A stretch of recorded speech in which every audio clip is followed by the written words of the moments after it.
with Amanda LaFrada. I'm Dave Hooker, a presentation of Off the Hook Sports. Figured we'd go ahead and join you live. And I think that there may be a big decision coming around the corner, Francis Mauigoa. So we're going to have some thoughts on him. He's set to decide here in just about 7 or 8 minutes. But clearly, Amanda, I think that this would be a monstrous pickup for Tennessee. I understand going after the quarterback. We understand the money that was reportedly associated, but ultimately the guys up front are going to determine what happens in football. I think you and I have talked about that and agreed on it. So Francis Mauigoa out of the IMG Academy in Bradenton, Florida would be a huge one. 5-star, one of the top 10 or 15 prospects in the nation. If Tennessee picks up him, it would be huge. Yeah, it would be absolutely massive. I mean, and I say massive, he's absolutely massive. So it would all be massive. It would be a good pickup for Tennessee, that's for sure. And with Nico there trying to get him, egging him on to come to Tennessee, I wouldn't be surprised if he landed there. No, and we've seen the pictures of him and Mauigoa on campus together, and this was a priority. And one of the things I pointed out in offthehooksports.com is that the Samoan American culture is very tight, it's very family oriented. Those relationships can go a long way. If Tennessee is in the position of recruiting Mauigoa without Nico, I think they have zero chance. Now, I think they've got a 40-50% chance of landing. I'd say probably 35. I wouldn't go 40 to 50%. There's still big names in there.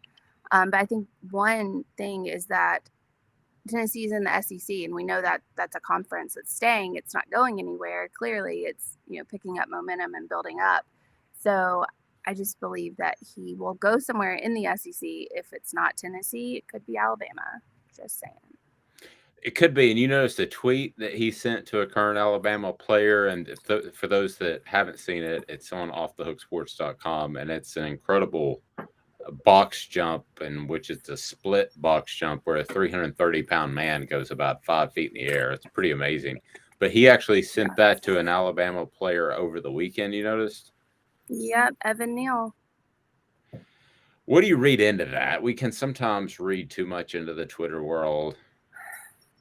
I don't really read anything into it, honestly. I mean, we all know Evan Neal is one of the best in the game at that position. So I don't really read into him sending it that way at all. Once you get past a certain level, I think you're all just you're all football players. And so you want to, talk to other people who are in the same position who play at a higher level. And I believe that's what he's doing. I do want to get Chris Landry's comments before Francis Mauigoa makes his decision here momentarily. So we'll have it for you. We've got that dialed up, and we'll give you our thoughts on Francis. But first, here is Chris Landry. I visited with him this morning about the potential for picking up who he thinks is one of the absolute top prospects in the nation, regardless of position. I do want to get your thoughts, no matter where he's announced on the 4th, of just him as a player, because I'd defer to you on things like this, and you have clearly spoken very highly of him. I think he is a superb player. I mean, he's 6'5", he's 330-pound guy that I think he can play anywhere in the country. I think he's got NFL type ability down the road if he does things like he's supposed to do. I think he's a road grader in the run game. I think he's got to improve his pass set, but I think he can be a great player. Again, how much he lives to that depends on how committed, how hard he works, and all of that. Don't know him personally. The coaches tell me he's a good kid, works hard, bright, all those type of things. But there's no question that he's, in my opinion, on tape, he's definitely one of the top 10, 15 players in this recruiting class I've seen at any position, and I think as good as any tackle that I've seen. Please like and subscribe. Again, Chalk Talk brought to you by The Mattress Place. They're on Chapman Highway, 30 to 70% off every day. That's no gimmick. That is The Mattress Place, and they will take care of you. Along those lines, let's set Mauigoa aside, Tennessee had picked up uh, a handful of 3-star commitments over the past week since their big official visit weekend. Should Tennessee fans be somewhat confident, very confident, extremely confident in Josh Heupel's ability to evaluate 3-star guys and determine if they're at an SEC level? I would say somewhat confident. I think, and we've talked about those guys. I think they have good schematic fits for them, but I Mm-hmm. don't think we need to go overboard. I mean, I don't think we need to say just. I mean, it's Pollyanna to say, oh yeah, they're going to be great. They're better than everybody else thinks, and they're smarter than everybody. And I think it's ridiculous to say, oh, what are they doing? They're not recruiting. It's only a 3-star. That stuff. Look, I think time will tell. There are a number of good players that get evaluated. So that's Chris Landry and his thoughts on the guys that get evaluated. There have been 3-star prospects recently that have committed to Tennessee, Amanda, and it's easy to say, oh, those aren't the war daddies that you need to beat Alabama and Georgia. Well, that's true. But I'll say this for Josh Heupel, it's up to him to find the right guys that fit his scheme and what he's able to do. In some cases, that means, as Chris said, the size might be there, but the speed is because they want to be fast on defense. Who doesn't? But I think the UCF days, because if you're going against Florida, Miami, Florida State, or any school that comes in out of state and recruits in Florida, you better be able to find those 3-star guys that are maybe a little undervalued and that fit your scheme, because you're not going to beat everybody that goes into the state of Florida recruiting. No, you absolutely have to find. I mean, it's just like in the NFL draft. You have to find the best value for, the money. You have to look at who can potentially be those big time playmakers, even if they're not 5 stars. These people who rate these players aren't always right. As a matter of fact, they're not. No. They're not right most of the time.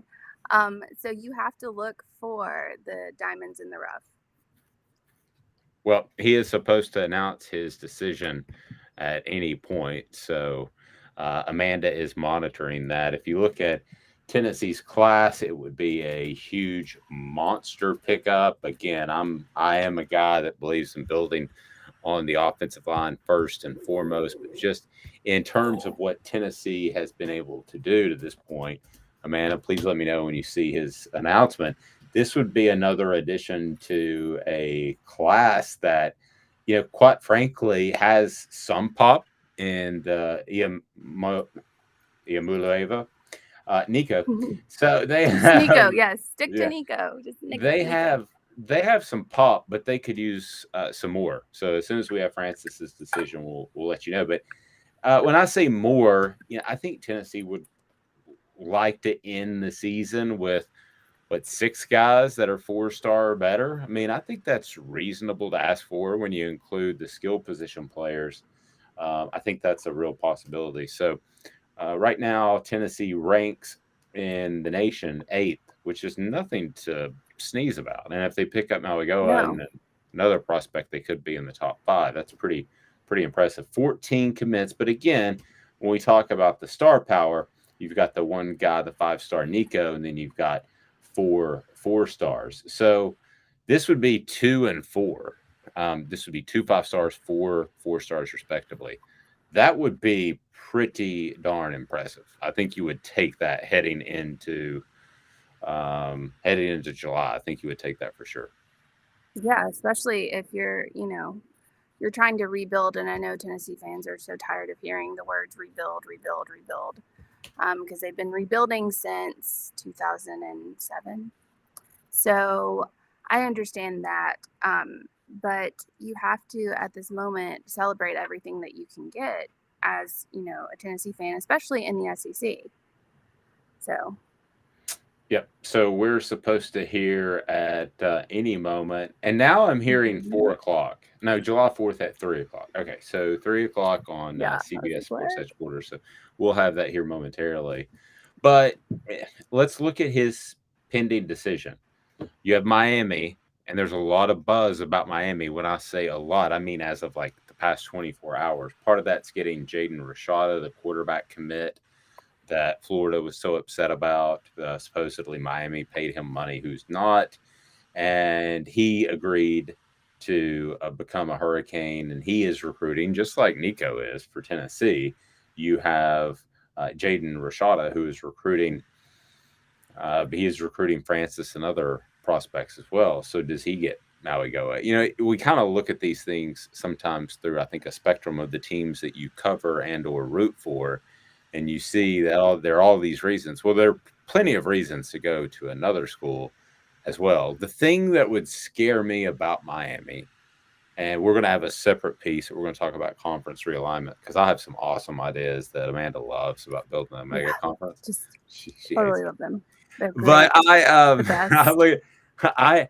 if I'm Mauigoa and you look at the finalist, Alabama, you know what you're getting, right? As long as Nick Saban doesn't retire, but that's just going to have to be the way things are in a year-to-year basis. I don't And then want to talk about it. right, two, you have Nico. You know what you're getting, a high-paced offense. To me, Miami, who I'm hearing an awful lot of buzz at in just the hours before his decision, is scary. I don't know what the ACC is going to be, Amanda. I don't know that I want any part of trying to sign up for a school in the ACC that could become a part of the SEC, could become a part of the Big Ten. I mean, who knows? Or could be left out in the cold and not playing for a realistic shot at the national championship. That would scare me if I'm Francis Mauigoa more than anything. I don't think they'll be. I mean, I don't think any, especially not Miami, is going to be left out in the cold when all this conference realignment settles. But you have to wonder who are you going to be playing if you are Miami? Like, is the ACC going to stand up, or is it going to fall? Is it going to go by the wayside? Do you get realigned into the SEC? Do you get pushed into the Big Ten? I mean, where do you go? Is there a new conference created altogether? I have no idea. I keep saying smart stuff because right now my computer is being really loud. So we have coming I up heard it. Mauigoa's decision, and we're looking forward to that. Again, the number one offensive tackle, and Chris Landry doesn't talk. He doesn't go overboard. He doesn't overhype these guys, but ultimately he thinks Mauigoa is just that good. So we should have his announcement here any second. As far as the schools, he's down to 6'5", 330 pounds out of IMG Academy. He's a 5-star. Ironically, he's a 5-star composite in 24/7 Sports, but a 4-star. The thing I love about him is he's tenacious. I've watched a lot of his tape in terms of workouts, personal workouts. He's very competitive, and I think there's a real chance.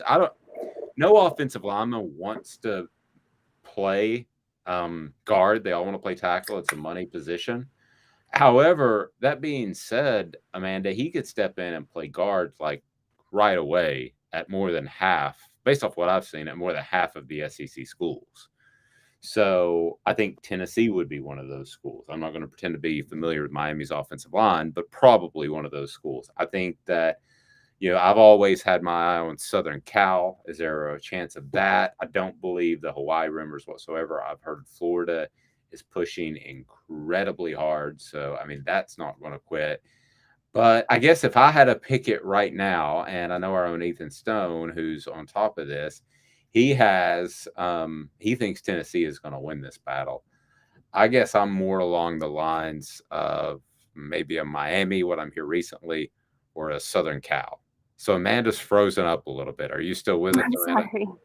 Okay. Amanda's Amanda's it just went out. This is Pool Recruiting brought to you by Amanda. So anyway, check this out. But so we're going to see this announcement here momentarily, but this is the kind of one that it wouldn't surprise me if Tennessee is able to gain some momentum and pick up another prospect or two in the coming week or so. Do you have your connection? This is what happens when you do your live streaming podcast about pool. I know. I'm sorry. I think maybe I have it back. I don't know. Can you hear me? Am I good? I can hear you. Your lips are all dissynchronized with what you're saying, but we'll take that. It's fine. We'll take that. It's fine. And then let's be honest. I mean, the easiest decision is to go to Alabama, right? I mean, you're probably going to come out of there as a first-round draft pick. I mean, that's the easiest one. You might have to sit. Their offensive line is help me with this, Amanda, but I think they're fairly young, so you might have to wait a while. But I just don't think he is the type of kid who's going to have to wait a while, even if he goes to the Tampa Bay Buccaneers. I think he's pretty close to being ready to play at any level. I mean, if you're as good as the people you're tweeting at, or if you're being competitive with those people, then I would say that you're pretty good. You're good to go no matter where you go. Like, no matter where you decide to go to college, you'll be okay in the NFL. I would think so. Ultimately, we talk about conference realignment. That's not something he thought he would have to worry about, I'm sure. But Miami, Southern Cal, the flights back to the Big Ten. I mean, his recruitment changed vastly in a week since he announced that he would make his pledge public on July the 4th. That was right after his visit to Tennessee. So you automatically kind of, if you're a Tennessee fan, you think good things because he's announcing right after his visit to Tennessee. So you feel pretty good about it. But, ultimately, I don't know what he's thinking because you have Miami, which is now in flux. You have Southern Cal, who's going to have to make big time trips to the Big Ten, and that's just bizarre. I wouldn't want any part of that if I'm Francis Mauigoa. So, Southern California, they might have well been in the picture a week ago. They might not be now, even though he has ties there. That just seems like a weird one to me, given the conference realignment. Yeah.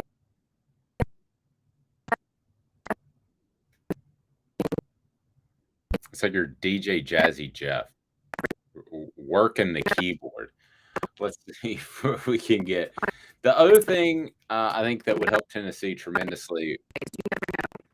You're breaking up. The other thing, Tennessee has announced his commitment to Miami. So I'm gonna break out of here while Amanda's having pool connection issues. So committed to the University of Miami out of IMG Academy. A big blow for Tennessee, obviously, but want to carry you right up into that. Tennessee certainly with another prospect announcing later today that Tennessee might just get a commitment from. So we shall see. But I wouldn't say it's over with Francis Mauigoa. It is July, and this is the first time, Amanda, that we've actually gone through a full recruiting cycle. So this hurts, but I think Tennessee can. I think Tennessee will try to stay in this. Nothing's final until you sign the NIL papers, and he hasn't done that yet. But Francis Mauigoa, 6'5", 330 pounds, has committed to the University of Miami. Be sure and like and subscribe, despite the fact we're bringing you bad news, and despite the fact that Amanda's at the pool. And like and subscribe, and we will be with you each and every weekday. Have a happy July the 4th with the rest of it, and go to YouTube, like and subscribe there. We got a breakdown of Tennessee's recruiting with Chris Landry of LandryFootball.com. So this has been a presentation of Off the Hook Sports.